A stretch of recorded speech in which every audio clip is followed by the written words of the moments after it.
¿Cómo le va? ¿Qué hago yo ahora? ¿Qué hago yo ahora? Digo, me cuento un par de cuentos, me tomo un vinito. Este hombre no dejó copa en pie. Reventó toda la copa. Bueno, yo... La dejé vacía, Juan. Yo soy Juanito Cuentero, sí. Miren, ahora que tengo remera, saco chapa.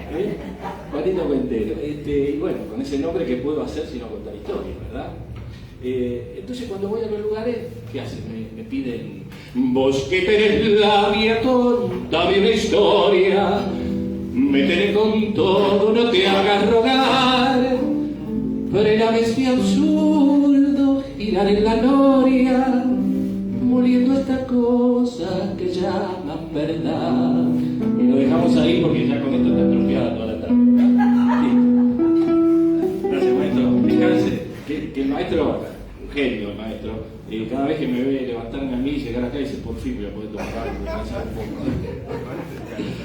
Bueno, queridos amigos hermosos que Kirchner está viviendo acá, como digo, yo hace muchos años cuento historias. Empecé, además escribo, entonces empecé eligiendo alguna historia escrita por mí o por otro autor que me gustaba y simplemente la compartía con el público. Después, con el paso de los años y observando detenidamente al que para mí es por lejos el número uno en la historia de la narración oral en la República Argentina, don Luis Landricina, comprendí que si la historia lo permite, ya sea porque el protagonista es conocido, es famoso, o la época es una época emblemática, además de contar una historia, el narrador debe ilustrar a la gente acerca de ese personaje o de esa época de la historia. Bien, yo hoy voy a compartir con ustedes dos pequeñas historias muy simples, muy breves. Pero pasa que la primera de ellas está protagonizada por un personaje, diría yo, que cuando yo les diga el apellido no va a haber uno acá que no conozca ese apellido. Y seguramente muchos habrán indagado, habrán investigado sobre por qué esta persona es tan famosa, otros no habrán tenido oportunidad de hacerlo, y estarán también aquellos que lo hicieron hace mucho y vieron cómo es la cosa con el aprendizaje, ¿no? Cuando uno se olvida, va pasando el tiempo, se disipa un poco. Así que me voy a permitir hacer una breve semblanza, antes de la historia, de Mahatma Gandhi, que es el personaje en cuestión.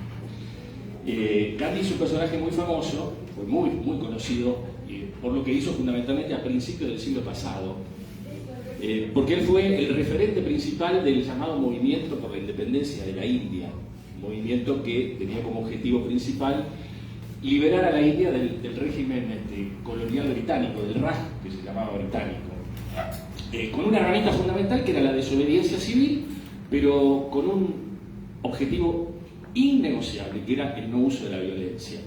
Bueno, luego de muchos años de lucha, el movimiento logró el objetivo. La India se independizó en el año 1947 y lo pudo disfrutar muy poco Gandhi, este logro, ya que a principios de 1948 un fundamentalista que tenía ideas muy diferentes a él respecto de la violencia terminó asesinándolo. Gandhi además era abogado y estudió abogacía en la Universidad de Londres, que es donde transcurre esta historia que yo voy a compartir con ustedes. Cuando Gandhi estudiaba Derecho en la Universidad de Londres, un profesor de apellido Peppers le tenía bastante antipatía y siempre buscaba la manera de humillarlo. Pero el joven Gandhi se las ingeniaba para salir bien parado de esas situaciones.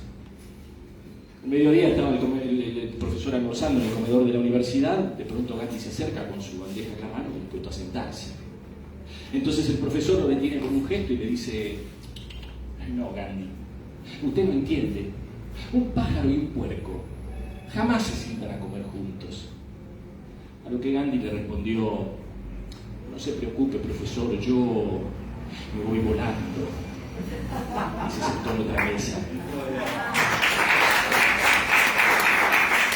Loco de la rabia, el profesor entonces juró vengarse en el próximo examen. Pero al ver que el alumno Gandhi respondía con brillantez todas las preguntas, no tuvo más opción que hacerle otra interpelación, que en este caso nada tenía que ver con la prueba. A ver, Gandhi, supongamos que usted va por la calle y de pronto se encuentra por este lado con una bolsa enorme llena de dinero y por el otro con la sabiduría. ¿Con cuál de las dos cosas se queda?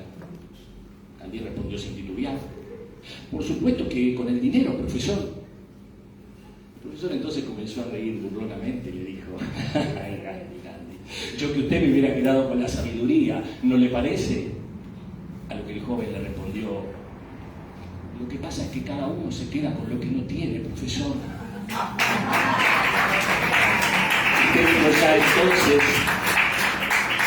Histérico ya entonces el profesor tomó la hoja del examen de Gandhi, escribió con bronca en ella la palabra idiota y se la devolvió. Gandhi tomó la hoja, la leyó, lo miró al profesor y le dijo: disculpe, profesor, pero usted me ha firmado la prueba, pero se ha olvidado de ponerme la nota.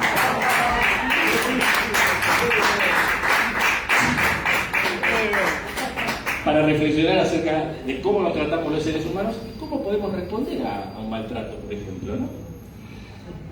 Bueno, y en el mismo sentido, le dije que eran dos historias breves que les iba a contar, que están unidas por un punto en común, que es precisamente cómo nos tratamos entre los seres humanos. Ahora nos venimos más acá en el tiempo y en el espacio, porque esta historia que yo les voy a contar no sucedió a fines del 1800, sino hace algunos años, la cantidad de años que ustedes quieran, 10, 5, 4, 2, y tampoco ocurrió en la lejana Londres, sino sucedió en alguno de nuestros pueblos de acá, algún pueblo de algunas provincias. Y antes de contarla, les voy a pedir perdón, porque en este lugar donde veo gente tan educada, tan fina, tan elegante, yo voy a utilizar un término para contar esta historia que no es lo que se dice exactamente un término académico.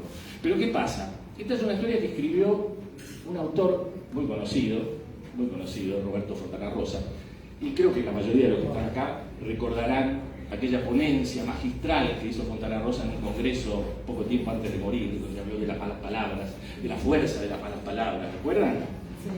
Sí. Entonces, Fontana Rosa en esta historia que él escribió fue muy fiel. Y además, yo coincido, no la podría haber escrito utilizando otra palabra. Así que, luego del pedido de disculpas, vamos. El pedido de disculpas lo cobro 2.000 pesos.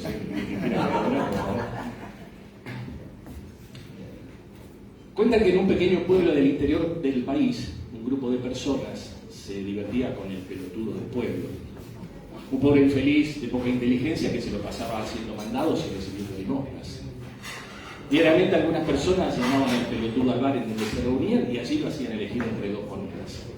Una de tamaño grande, de 50 centavos, y otra más pequeña, pero de 1 peso. Y el hombre siempre elegía la más grande y menos valiosa, lo cual motivaba a decirle que todavía no advirtiera que la moneda de mayor tamaño era la que menos valía.